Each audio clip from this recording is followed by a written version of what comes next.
I'm going to show you exactly how to update HubSpot contacts using Zapier so your CRM stays accurate without the manual editing. Let's jump in. Open your browser, head to zapier.com and sign in.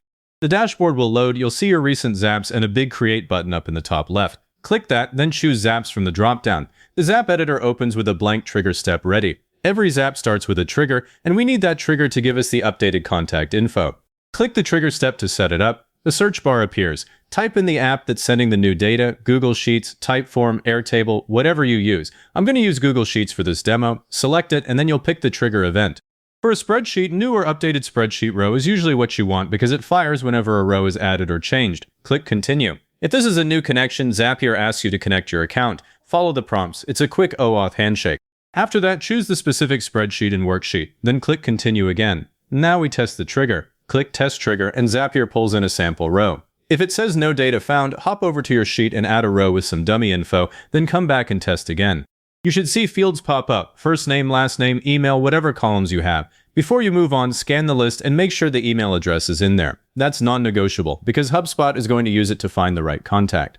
If it's missing, you need to go back and add a column for it. I've watched people build the whole Zap only to realize the key field wasn't in the trigger, and then nothing updates. Alright, next we add the HubSpot action. See that plus sign below the trigger? Click it. Search for HubSpot, select it, then from the action event list choose Update Contact. Not Create Contact, we're updating existing ones, not making duplicates. Click Continue. Now connect your HubSpot account. A pop-up asks you to log in and authorize. Pay attention here, when HubSpot lists the permissions Zapier is requesting, make sure it includes editing contacts. That's the one that will silently break things later if it's not checked. Grant access, and then back in Zapier you'll see your HubSpot account connected. Select it and hit Continue. Now we get to the Contact field. This is where people screw up. The drop-down defaults to letting you pick a specific contact, but that's a static pick. It doesn't change on each run. Don't do that. Instead, click into the field and select Custom. Then use the data picker to grab the email address from your trigger step. That way Zapier looks up the contact by the email that just came in. If you have contacts with multiple email addresses, this still works because HubSpot's API matches on the primary email. I always make sure the trigger email is the same one HubSpot sees as primary, or I'll add a Find Contact step before this to search by a different identifier. For now, with a clean list, the email mapping is enough.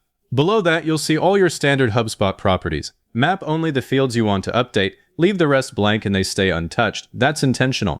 I'm going to map first name, last name, phone number, and job title from my trigger. Just click into each field and pick the matching piece of data. If your trigger has a field name that doesn't match exactly, drag it over anyway. Zapier just sends the data to the HubSpot property you chose. One thing I double check every time. The lifecycle stage field, if you map it, make sure the values in your trigger match exactly what HubSpot expects, like subscriber or lead. Otherwise, the update will fail on that field. If you're using custom properties, and most teams are, scroll down a little. The list might include things like customer type, lead source, or product interest. Map those the same way. Adding them here keeps your contact records complete without extra work later. I only map the ones that actually change in my workflow because every field you map adds a tiny bit of processing time. Once everything's mapped, click Test Step. Zapier sends the sample data to HubSpot and updates that contact. You'll see a green success banner and a summary of what got changed. Now switch over to HubSpot in another tab, open the contact record, and verify that the field's updated correctly. Look at the email address you tested, check the properties you mapped, and confirm the new data is there. If something's off, maybe a phone number formatted wrong, adjust the mapping and test again. I usually run this test 2 or 3 times with different sample rows before I trust it. With the test passing, review the whole workflow. The trigger gets the right data, the HubSpot step updates the right contact, and all the field mappings are correct. Give the Zap a descriptive name at the top, something like Update HubSpot from Google Sheets, so you can find it in 6 months.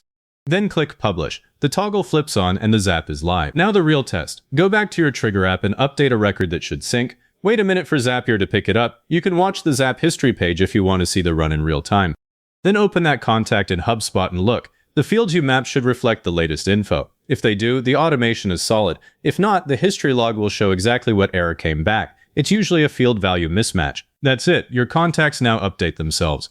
If this walkthrough helped, hit the like button, subscribe, and leave a comment saying it was helpful. Comments are what push this to other people looking for the same thing.